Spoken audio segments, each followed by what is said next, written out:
This is a piece of writing that a viewer posted as a comment on one of our videos. We make these videos for you, you are the attraction point to us. Thanks for being with us.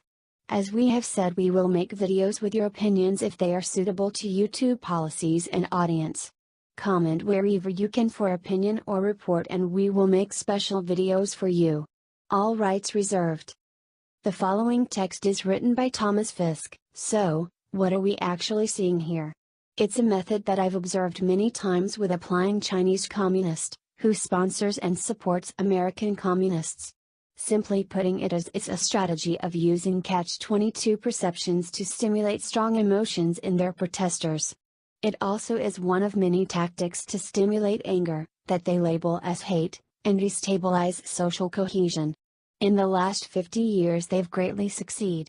The most devastating cause of this destabilizing is attacking the family by alienating the family by breaking the tremendously strong family bond, mental conditioning the family children, manipulating the economics that force both parents to work, and last but certainly not least, destroying our perception of the value of the individual. This overcomplicated and blatantly racist piece of communist propaganda is an unexpected and bold move that will backfire right in her face. Because she knows nothing of our culture and community bonds. Without even knowing it, she horrifically insulted all American minorities. She even states that minorities are inferior to whites. She might have gotten by with it in the late 60s and 70s, but it's way too late now. We have overcome racism, and those who are racists are so few that they're irrelevant. How many racists flying racist flags and wearing uniforms were there in Charlottesville during the early class of protesters? I counted them after very close observation and there were about 20. In the southwestern states were near fanatically opposed to prejudice and segregation. I was born and raised in Colorado. For a good part of my childhood in the 50s and 60s we had neighbors that were both black and Hispanic. We called them Chicano and we got that from them. One of my fondest memories was most Fridays we would go next door to make homemade Mexican food. They were Chicano. Colorado has always had the very best Mexican food, and to this day I eat it regularly. California Mexican food is inedible even for dogs. It should be obvious that this highly unethical antagonist is a leftist spreading hate. That's what leftist, communists do. I'm you also noticing there is a gradual increase of Oriental political activists, and very few say anything about prejudice against them, because it doesn't exist. I expect to see more in the future.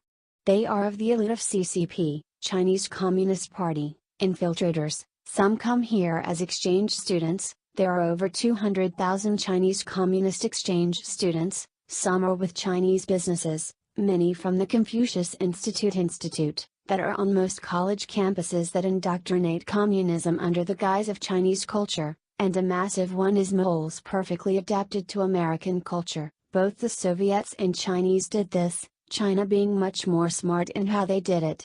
All or in part I learned this from free Chinese who escaped the mainland. One family I was so close to that their daughter and I fell in love. We couldn't marry because the elders followed the practice of prearranged marriage. Long story. The heaviest influx of Chinese communists into America and recruiting Americans was the 70s. The CCP spent billions to recruit Americans, educate them for free and carefully place them. The first priority we can see today was making teachers, most of which saturated grades K-12. Beginning in the late 70s on we could see abuse of our children. In the very early 80s I got married to a gal with 2 sons. It took a very short time to see the school was controlled by leftists and I clashed head-on with them. I learned from this that the children were not the prime target, the parents were. The technique used was to exploit the school subculture between these parents when they were students and teachers. The first thing they did in a class setting, the teacher would have the parents sit at a desk. Not hard to figure out, is it? The problem was they practiced one-size-fits-all psychology. I wasn't a student in psychology. I also felt betrayed by most teachers, so it was impossible to intimidate me. Some found out they could get me angry and I quickly found that was a really bad idea. Now we have 1 or 2 generations of teachers, including substitute teachers. They fully infiltrated colleges, especially the most prestigious like Harvard and Yale. Several years ago I got a doctor that went to Harvard Medical School and I thought, wow, I'm getting the best. First appointment showed me just how wrong I was.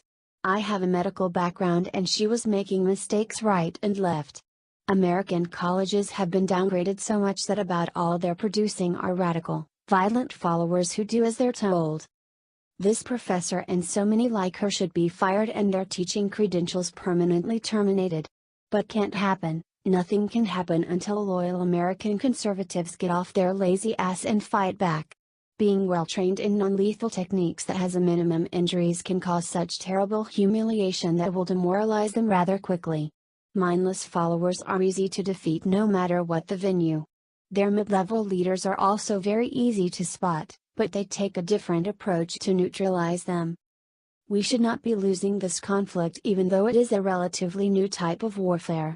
We are seeing psychological warfare being applied on a massive scale. If you take Sun Tzu and convert all of it to psychological warfare, you will this very clearly. Sun Tzu did apply psychological warfare but on a very basic level. This war in America is mind-bendingly complex. It only takes awareness to figure it out. Please excuse my writing errors. Thomas.